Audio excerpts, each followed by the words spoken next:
मध्य रेल्वेकडून ऑक्टोबर महिन्यात रेल्वे रुळांच्या स्वच्छतेसाठी विशेष मोहीम राबवली गेली आणि या स्वच्छता मोहिमेअंतर्गत तब्बल 100 टनपेक्षा जास्त कचरा काढण्यात आलाय। प्रामुख्याने रेल्वे रुळांशेजारी असलेल्या वसाहतींमधील नागरिकांकडून टाकण्यात येणाऱ्या कचऱ्याचा यात समावेश होता।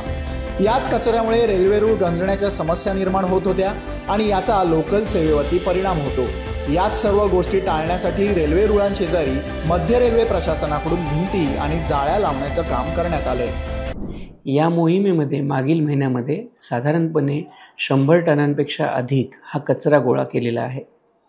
यामध्ये जो कचरा ट्रॅकवरती टाकला जातो त्या कचऱ्यामुळे दोन गोष्टी होतात। एक तर त्यामुळे कचरा कुजतो आणि त्याचसोबत ट्रॅक गंजण्याची जो वेग आहे तो देखील वाढतो।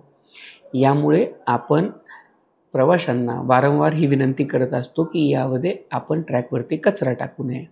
याचसोबत या ट्रॅकच्या वरती टाकलेला कचरा पावसाळ्याच्या दिवसामध्ये त्याच्यामुळे नाल्या तुंबणे किंवा जे पाईपलाईन आपण अरेंजमेंट केलेली आहे ती अरेंजमेंट तोडकडी पडणे अशा गोष्टी देखील होतात। याच्यामुळे ट्रॅकवरती पाणी साचणं आणि गाड्यांना डिस्ट्रप्शन होणं या गोष्टी देखील होतात। या गोष्टीच्या प्रिव्हेन्शनसाठी आपण स्वच्छता मोहीम तर राबवतोच, पण त्याचसोबत आपण काही ठिकाणी ज्या आयडेंटिफाईड लोकेशन्स आहेत ज्याच्यामध्ये कचरा फेकण्याचं प्रमाण जास्त आहे अशा ठिकाणी जाळी लावणे किंवा भिंत बांधणे असे देखील कामं करत आहोत। यामध्ये भिंत बांधण्याच्या मागे दोनही उद्देश आहेत।